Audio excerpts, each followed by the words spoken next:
Prasad Singh, medical science centre.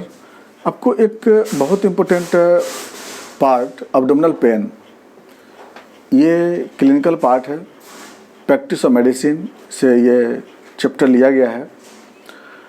Abdominal pain है क्या? कई लोग सफ़र रहते हैं, होते भी हैं। अब हम लोग इसको थोड़ा जिक्र करते हैं एब्डोमिनल पेन के बारे में, कितना कैसे होता है, कितना टाइप का होता है। देखिए, सबसे पहला चीज़ ये समझिएगा बड़ी गौर से, दर्द क्यों होता है, कोई भी पेन क्यों होता है। किसी भी पेन के पीछे एक रीज़न होता है। क्या? Abnormal stimulation and sensitization of nerve and fibre, यानी कि नर्व एंड फाइबर पे, जो भी नर्व एंड है ना, इस नर्व के एंड पर यहाँ पर अबनॉर्मल इलेक्ट्रॉन का डिपोजिशन होने की वजह से, अबनॉर्मल एक्शन पोटेंशियल के डिपोजिशन होने के कारण ये सेंसिटाइज हो जाता है, जिसकी वजह से दर्द होता है। अब ये दर्द के दो कारण हो सकता है, या तो इसमें कोई केमिकल मेडिएटर हो सकता है या कंप्रेशन हो सकता है। तो अगर कंप्रेशन होगा किसी वजह से तभी दर्द होगा, और अगर कोई केमिकल मेडिएटर हो जाता है तभी दर्द होता है। ये तो नॉर्मल बात हो गई कि पेन इस वजह से डेवलप होता है। तो पेन का मेन जो कंडीशन होता है होने का यही होता है। अब जो बात है कि एब्डोमिनल पेन में कैटेगरी कितने तरह के होते हैं, तो याद रखिएगा, एब्डोमिनल पेन 3 कैटेगरी का होता है। सबके बारे में समझाते जाएंगे आपको हम। एक कैटेगरी है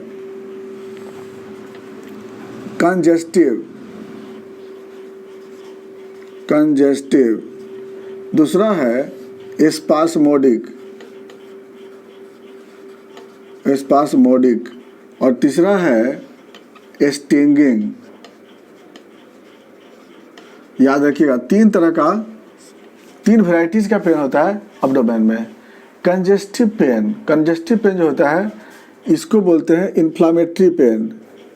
ये इन्फ्लामेशन से दर्द होता है, इन्फ्लामेटरी, ठीक है। तो और जो स्पास्मोडिक पेन होता है ना, ये किस वजह से होता है? इस्केमिया की वजह से कोई भी इस्केमिया डेवलप करता है। और स्टिंगिंग क्यों होता है? कंप्रेशन के कारण। आपको मालूम हो चुका होगा कि कंप्रेशन यानी कि ये 3 वैरायटीज का पेन होता है। तो इन्फ्लामेटरी पेन जो होता है, सबसे ज़्यादा एब्डोमिनल पेन इन्फ्लामेटरी पेन ही होती है। इसका एरिया ज़्यादा होता है, याद रखिएगा। एक पहला डिफरेंस ये होता है कि इसका एरिया ज़्यादा होता है। तो 3 वैरायटीज का है ना, spasmodic, congestive, spasmodic and stinging. तो कंजेस्टिव में क्या होता है कि एरिया ज़्यादा होगा, और प्लस इसमें रेफर्ड पेन होता है ज़्यादा। याद रखिएगा, रेफर्ड पेन हम इसलिए बोल रहे हैं कि आपको ये समझ में आ जाएगी, क्योंकि अगर हम ये समझ लेंगे कि कंजेस्टिव पेन अगर इन्फ्लामेटरी पेन है, तो हम लोग ट्रीटमेंट उसको आसानी से कर सकते हैं, हम लोग दवा आसानी से कर सकते हैं। इसलिए हमें जानना बहुत जरूरी है इसमें। तो अगर वह कंजेस्टिव पेन अगर होगा, तो इसका मतलब कि इन्फ्लामेटरी है, और इसका मतलब कि उसका जो पेन होता है वह रेफर्ड होते रहता है। जैसे एग्जांपल में, अगर एपेंडिसाइटिस अगर है, सपोज दैट, हम इसको समझाते हुए जा रहे हैं। जैसे मान ली सपोज दैट ये एब्डोमेन का एरिया हो गया, ये हमें समझना होगा। इसमें ये 9 रीजन जो बांटा गया इसमें अकॉर्डिंग टू एनाटॉमी के अनुसार से। तो ये जो एरिया हो गया यहाँ पे, ये एरिया को बोलते हैं सुप्राप्यूबिक या हाइपोगैस्ट्रिक बोलते हैं। याद रखिएगा, इसको बोलते हैं हम लोग अम्बलाइकल बोलते हैं। लंबर रीजन दोनों तरफ, एपिगैस्ट्रिक हो गई, हाइपोकॉन्ड्रियम हो गया, इलियक फोसा हो गया। तो मान लीजिए एपेंडिसाइटिस किसी को है, एपेंडिसाइटिस का जो दर्द होता है वो यहाँ से स्टार्ट होता है। अगर इन्फ्लामेशन है तो ये दर्द क्या हो सकता है कि इस तरह से वो अम्बलाइकल की तरफ जाकर करके वो नीचे में इस तरह से जा सकता है, मूव कर सकता है। तो अम्बलाइकल का जो यहाँ जो अपेंडिक्स का जो पेन होता है वो ऐसे मूव कर सकता है, इस एरिया में ऐसे बना सकता है। इसको सेरिन्स ट्रायंगल्स बोलते हैं, बाद में आपको पढ़िएगा इस बात को। और मान लीजिए सपोज किसी गॉल ब्लैडर में स्टोन है, या गॉल ब्लैडर में इन्फ्लामेशन है, कोलेसिस्टाइटिस है। तो कोलेसिस्टाइटिस का दर्द यहाँ से स्टार्ट होता है और सीधे बैक से जाकर के पूरे सोल्जर तक जाती है ये। यानी कि इन्फ्लामेशन में, इन्फ्लामेटरी पेन का अधिकांशतः देते हैं करेक्टर कि वो क्या होता है, रेफरिंग होते रहता है। दूसरी बात याद रखिएगा कि एरिया ज़्यादा होता है इन्फ्लामेशन का। जैसे इसका क्या है, एरिया क्या होता है आपको, इतना एरिया कवर करता है, इसमें इतना एरिया कवर करता है कोलेसिस्टाइटिस केस में। तो इसलिए क्या होता है कि इन्फ्लामेटरी कंडीशन में ऑलवेज इस तरह से होता है। और दूसरी चीज़ होती है कि इन्फ्लामेटरी कंडीशन में क्या होता है, जो फीवर भी होता है, अगर कंजेस्टिव अगर होगा कंजेस्टिव में तो याद रखिएगा फीवर भी होता है, पल्स रेट इंक्रीज मिलेगा आपको, इसमें बीपी डिक्रीज मिलेगा, या तो ये सब याद रखिएगा, इस सब चीज़ को जो बोल रहे हैं डिफरेंस आपको, बीपी इसमें डिक्रीज मिलेगा। और उस इस सब पहचानने का तरीका है, ये क्लिनिकल जानने का तरीका है कि आखिर वहाँ जो दर्द बोल रहा है वो किस वेराइटीज़ का दर्द है। दूसरा है एस्पास्मोडिक है, एस्पास्मोडिक जो होता है वो इस्केमिया के ज़्यादा कारण से होता है, जो उन लोगों में हीमोग्लोबिन की कमी होती है, जो लोग स्ट्रेस में रहते हैं। इसका मेन कारण क्या होता है, ज़्यादातर स्ट्रेस, है ना, कोई भी तरह का स्ट्रेस हो, जैसे मान ली कोई भी स्ट्रेस, जैसे मान ली इरिटेबल बाउल सिंड्रोम में हुआ, या फिर इस्केमिया किसी भी तरह मेजेंटिक इस्केमिया हुआ, या फिर फीमेल के केस में जो प्राइमरी डिस्मेनोरिया होता है उसका भी कारण क्या होता है, एस्पास्मोडिक। सेकेंडरी डिस्मेनोरिया क्या होता है, कंजेस्टिव होता है, लेकिन प्राइमरी क्या होता है, एस्पास्मोडिक होता है। क्यों, सब में इस्केमिया की वजह से होती है। इस्केमिया का जो पेन होता है, इस्केमिया का दर्द होगा, क्या होगा आपको कि एक फिक्स पेन होगा, इसमें ज़्यादा दर्द मूव नहीं करता है, इसमें क्या होता है, फिक्स पेन होता है इसमें। और इसमें जो बीपी, और इसमें बीपी आपको डिक्रीज मिलेगा इसमें एस्पास्मोडिक में। और क्या मिलेगा इसमें, पल्स रेट जो होता है नॉर्मल मिल सकता है, पल्स रेट में हाई नहीं रहता है इसमें। और इस तरह से हम लोग एस्पास्मोडिक। अब कहाँ क्या कैसा दर्द होता है हम बता देते हैं आपको लोग। नेक्स्ट जो आता है स्टिंगिंग। स्टिंगिंग पेन ज़्यादातर क्या होता है, इसमें कंप्रेशन से होता है, याद रखिएगा। स्टिंगिंग पेन जो होता है कंप्रेशन से, कंप्रेशन मतलब क्या चीज़ कंप्रेशन से, चाहे ट्यूमर के कंप्रेशन से या फिर स्टोन के कंप्रेशन से। तो स्टिंगिंग पेन जो होता है वो चुभन जैसा होता है इसका दर्द, है ना, चुभ, जैसे एक फिक्स जगह पर दर्द होगा और जैसे ऐसा लगता है कि चुभता है। तो इसमें अंतर क्या है, स्पास्मोडिक में और इसमें अंतर क्या हो जाएगी, तो दोनों तो नॉन इन्फ्लामेटरी है। तो इसका जो पेन होता है ना, मूवमेंट के समय एग्रीवेट होता है, तो यानी पेन एग्रीवेट ड्यूरिंग मूवमेंट। इसमें जो दर्द होता है ना मूवमेंट के समय एग्रीवेट होता है, लेकिन इसमें क्या होता है कि जो पेशेंट है उसको हर समय दर्द होता है, वो मूव करे या नहीं करे उसको कंटिन्यू पेन इसमें दर्द होता है। ये रेस्ट में ही दर्द होता है, याद रखिएगा। मूवमेंट अगर करेगा तो इसका दर्द ठीक रहेगा, याद रखिएगा, लिख लीजिएगा इस चीज़ को कि अगर स्पास्मोडिक में अगर सपोज अगर वो मूव करेगा तो दर्द उसका आराम हो जाएगी, लेकिन जो स्टिंगिंग पेन जो होता है उसमें मूवमेंट के समय उसमें दर्द होता है। इसका मतलब क्या, कि इसका मतलब कि उसको कहीं ना कहीं कोई कंप्रेस कर रहा है, कोई ना कोई ट्यूमर होगा, कोई ना कोई वहाँ पर मांस है, कोई ना कोई स्टोन है। तो इस तरह से क्या होता है ना कि हम लोग डिफ्रेंशिएट करते हैं इसको हम लोग इस करेक्टर से। अब जो बात आ गई कि एब्डोमेन में, तो यहाँ पर जैसे मान लीजिए राइट हाइपोकॉन्ड्रिक में दर्द हो रहा है, तो राइट हाइपोकॉन्ड्रिक में इसको हम डिटेल और भी बताएंगे आपको आगे। तो राइट हाइपोकॉन्ड्रिक में पेन अगर हो रही है तो इसका मतलब क्या है कि यहाँ लीवर की तो हिपैटोमेगैली होगा, लीवर अब्सेस होगा, आप एकदम याद करते जाइएगा इस सब चीज़ को, या फिर हिपैटिक सिस्ट होगा, है ना, या फिर फैटी लीवर भी हो सकता है इस केस में। कभी कभी अगर निमोनिया अगर यहाँ पर रहता है तो उस कंडीशन में भी ऐसा कभी कभी पेन जो होता है राइट हाइपोकॉन्ड्रिक की तरफ मूव करता है यहाँ पे।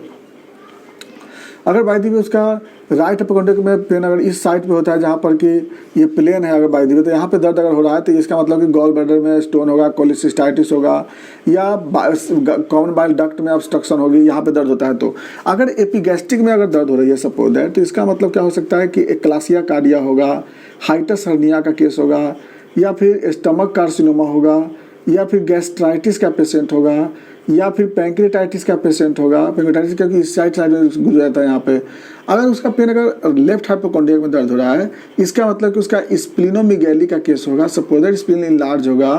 हो सकता है कि एडिनल ग्लैंड में अगर सिस्ट होगा, या एडिनल ग्लैंड में अगर बाय द वे कोई ट्यूमर हो सकता है कि हाइड्रोनेफ्रोसिस अगर हो, तभी कभी कभी दर्द यहाँ पे जाता है। अगर वो लंबर रीजन में अगर पेन किसी को हो रही है सपोज दैट, और वही सार खास करके अगर राइट लंबर रीजन में, इसका मतलब कि एसेंडिंग कोलोन में अगर बाय द वे कोई डिजॉर्डर होगा, एसेंडिंग कोलोन में अल्सर होगा, या फिर रीनल स्टोन होगा, हाइड्रोनेफ्रोसिस होगा, या फिर बीम्स ट्यूमर होगा, या पॉलीसिस्टिक किडनी होगा, उस केस में यहाँ पे दर्द होता है लेफ्ट इस कंट्री में। अगर अम्लाइकल में दर्द किसी को हो रही है तो अम्लाइकल में सबसे ज़्यादा दर्द होता है जिसको बोलते हैं इरिटेबल बाउल सिंड्रोम, उसमें दर्द होता है। वर्म के केस में ज़्यादा अम्लाइकल में दर्द होता है। अगर बाय द वे फ्लैचुलेंस होता है तो फ्लैचुलेंस आपको बताएंगे आपको कि गैस्ट्रिक फ्लैचुलेंस में एपिगैस्ट्रिक में दर्द होता है, इंटेस्टाइनल फ्लैचुलेंस में अम्लाइकल के में दर्द होता है, और कोलोनिक फ्लैचुलेंस में लंबर में पेन होता है, याद रखिएगा। फ्लैचुलेंस भी बताएंगे आपको, पढ़ाएंगे आपको नेक्स्ट वीडियो में फ्लैचुलेंस बताएंगे। बहुत इंपॉर्टेंट चैप्टर है क्योंकि बहुत लोग इससे परेशान रहते हैं, उसका हम ट्रीटमेंट भी बताएंगे नेक्स्ट वीडियो में। इसके बाद अगर वो इस लेफ्ट लंबर में अगर दर्द हो रहा है तो सेम इसी तरह से अगर किडनी का पोलिनल स्टोन होगा, बीम्स ट्यूमर है, पॉलीसिस्टिक किडनी है, या फिर किडनी का कुछ नेफ्राइटिस का केस अगर हो तो एक्यूट नेफ्राइटिस, उस केस में यहाँ पे दर्द हो सकता है। अब बात आता है राइट इलेक्ट फोर्सा का। राइट इलेक्ट फोर्सा में जो दर्द होता है उसका रीजन क्या होता है, एक तो अपेंडिसाइटिस होता है जो सबसे ज़्यादा कॉमनेस्ट बात होती है, सिक्कम में कोई डिजॉर्डर होता है तब हो सकता है, या फीमोरल हर्निया होने पर भी हो सकता है इस केस में। तो और उसके अगर मान लीजिए उफ्रोराइटिस का केस हो, ओवेरियन सिस्ट और फीमेल के केस में, उस केस में भी दर्द यहाँ पे होता है। सल्पिंजाइटिस में भी दर्द यहाँ पर मूव करता है। नेक्स्ट आता है बात, अगर यहाँ पर सेम आता है लेफ्ट इलियक फोसा में। लेफ्ट इलियक फोसा में कैसे दर्द होता है, जैसे मेल के केस में इंग्वाइनल हर्निया, जैसे क्या बताते हैं राइट में, क्या बताते हैं फीमेल में फीमोरल हर्निया, यहाँ पर बताते हैं आपको इंग्वाइनल हर्निया का केस में ज़्यादातर लेफ्ट साइड में पेन होता है। उसके बाद फिर क्या होता है दर्द यहाँ पे, जैसे अगर फीमेल के केस में अगर उफोराइटिस है, ओवेरियन सिस्ट है, ओवेरियन ट्यूमर है, पीसीओडी भी बोल सकते हैं उसको, या फिर सल्पिंजाइटिस है, तो वहाँ पे उसको दर्द होता है, पेशेंट को महसूस होता है। इसके बाद अब आता है फिर यहाँ पर सुप्राप्यूबिक में। सुप्राप्यूबिक में जो दर्द होता है जिसको हाइपोगैस्ट्रिक बोलते हैं। हाइपोगैस्ट्रिक में ज़्यादा दर्द क्या होता है, ब्लैडर सिस्टाइटिस के कारण से होता है, या फिर यूट्राइन फाइब्रॉइड की वजह से, या फिर आपको बताए थे आपको यहाँ पर क्या बताए थे आपको प्राइमरी डिस्मेनोरिया के केस में, तो वो सब केस में आपको सुप्राप्यूबिक में पेन होता है। या फिर प्रोस्टेट अगर लार्ज हो उस केस में दर्द हो सकता है। यूरेथ्रा के प्रॉब्लम होता है उसमें भी कभी कभी यहीं पे दर्द होता है पेशेंट को। तो यहाँ पर जब इस तरह पे जब दर्द होता है, हम लोग इस कैटेगरी से लोग समझेंगे कि किस वेराइटीज़ का पेन कहाँ पे हो सकता है। जैसे बताया ना कि ज़्यादातर कॉज होता है इन्फ्लामेशन से होता है। ज़्यादा हम क्या देख रहे हैं, इन्फ्लामेशन देख रहे हैं, ट्यूमर भी देख रहे हैं कहीं कहीं पे, जैसे हमारे यहाँ पे भी देख रहे हैं यूट्राइन ट्यूमर है, यूट्राइन कार्सिनोमा है, तो उसकी वजह से यहाँ पे दर्द हो सकता है इस पेशेंट को। अब कुछ बात आता है, तो हम लोग बता रहे थे कि फिक्स्ड पार्ट बताए थे कि जहाँ जहाँ दर्द होता है। अब आता है कि जब फिर होल एब्डोमेन में या हाफ एब्डोमेन में दर्द होना ठीक रहता है, ऐसा भी पेशेंट मिलता है आपको। तो जैसे मान लीजिए कोई पेशेंट ऐसा बोल सकता है कि चलो इस पार्ट में इतना पार्ट में दर्द होता है, ऐसा इस तरह से बोलता है। तो ऐसे इस तरह से अगर कोई पेशेंट बोलता है कि इतना दर्द हो रहा है, इसका मतलब पेशेंट को लीवर का प्रॉब्लम है सिर्फ, है ना। अगर पेशेंट अगर लेफ्ट की तरफ ऐसे बोलता है कि इधर से दर्द है, इसका मतलब पेशेंट को स्प्लिनोमेगैली का कंडीशन होगा, इसलिए वो 12 से बोला है। दूसरा ये बोल रहा हो सकता है कि गैस्ट्रिक फ्लैचुलेंस के कंडीशन में इसी तरह से दर्द होता है, इस साइड में दर्द होता है, याद रखिएगा। अगर पैंक्रेटाइटिस का केस होगा तो हाफ एब्डोमेन ऊपर की तरफ दर्द होता है, पूरा हाफ एब्डोमेन, याद रखिएगा।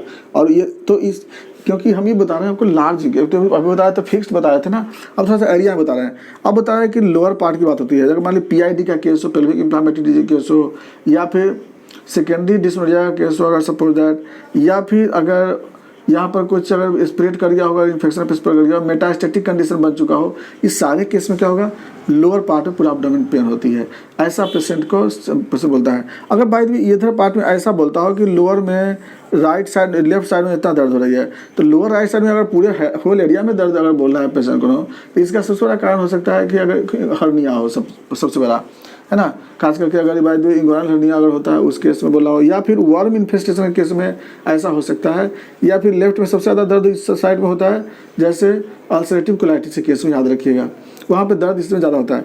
उसके बाद अगर राइट साइड की तरफ अगर बात बोला कोई होगा कि इतना दर्द हो रहा है राइट साइड में, तो इसका मतलब वहाँ पर क्रोन्स डिजीज हो सकता है। तो इस तरह से क्या है कि हम लोग एब्डोमेन के पेन को लोकलाइज्ड, फिक्स्ड, रेफर हम लोग देख सकते हैं, और प्लस हम लोग इस कैटेगरी से हम लोग जान सकते हैं, और हम लोग उसके हम लोग फिर ट्रीटमेंट हम लोग कर सकते हैं कि अगर इन्फ्लामेटरी होगा, या कंजेस्टिव होगा, या स्पास्मोडिक होगा, या फिर स्टिंगिंग होगा। तो स्टिंगिंग में ज़्यादा स्टोन के कारण कैसा दर्द होता है, स्टिंगिंग दर्द होता है। तो हम लोग उसी तरह से हम लोग देख सकते हैं। आज हम लोग इसी को चर्चा कर रहे थे हम लोग इंट्रोडक्शन पे एब्डोमिनल पेन का, और इसके बारे में हम लोग फ्लैचुलेंस का जो पेन है ना, जो फ्लैचुलेंस का अलग से हम लोग एक वीडियो बना रहे हैं, नेक्स्ट वीडियो बना रहे हैं हम लोग, उसमें आप देखिएगा नेक्स्ट वीडियो। बाकी उसको देखिए, अगर कहीं दिक्कत हो तो इसके बारे में कमेंट्स पूछिएगा।